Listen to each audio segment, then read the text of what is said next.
বাংলাদেশে যদি বাচ্চাদেরকে ইংলিশ শিখাইতে পারো, এটা বাংলাদেশের জিডিপিতে ইম্প্যাক্ট হবে। Oh yeah. যে English would be the biggest coding language, because chat GPT আসার কারণে তুমি জাস্ট ইংলিশে বলবা, ও কোড তো করেই দিবে। তুমি একটা ভাষা শিখাবা, একটা স্কিল শিখাবা, একটা দেশে পাঠাবা, খেলা শেষ। আর কিছু না, কিন্তু এত কমপ্লেক্স কিছু না।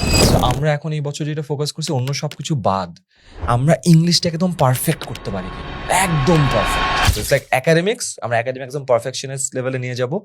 আমাদের এখানে আসবে ও বেসিক্যালি ফার্স্ট সেকেন্ড থার্ড হওয়ার জন্য যা লাগে তা হবে। আমাদের 1400 স্টুডেন্ট, তাদের ক্লাসে ফার্স্ট সেকেন্ড থার্ড হয়েছে। সবাই তো ফার্স্ট সেকেন্ড থার্ড হবে না, রাইট? এটা তো it's a zero sum game.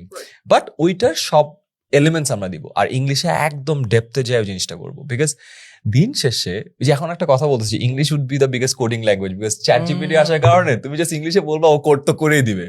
But এই জিনিসটা ইজ সো ফ্রিকিং ইম্পর্টেন্ট। যেমন আমাদের বাইরে রেমিটেন্সের ক্ষেত্রে যদি বলো, বাংলাদেশের সেকেন্ড বিগেস্ট জিডিপি কন্ট্রিবিউটর, তুমি একটা ভাষা শিখাবা, একটা স্কিল শিখাবা, একটা দেশে পাঠাবা, খেলা শেষ। আর কিছু না, কিন্তু এত কমপ্লেক্স কিছু না। তো ভাষাটা লাগবেই। তুমি বিদেশ যেতে চাও, হায়ার স্টাডিজ, তোমাকে ভাষাটা লাগবে। বাংলাদেশে কোনো ভালো একটা চাকরি করতে চাও, ভাষাটা লাগবে। এআই এর সাথে কথা বলতে চাও, হ্যাঁ বাংলা অনেক বেটার হচ্ছে, বাট ইংলিশে would always be better, because ওর ট্রেনিং এ ইংলিশের এটা আরো অনেক বেশি থাকবে অলওয়েজ।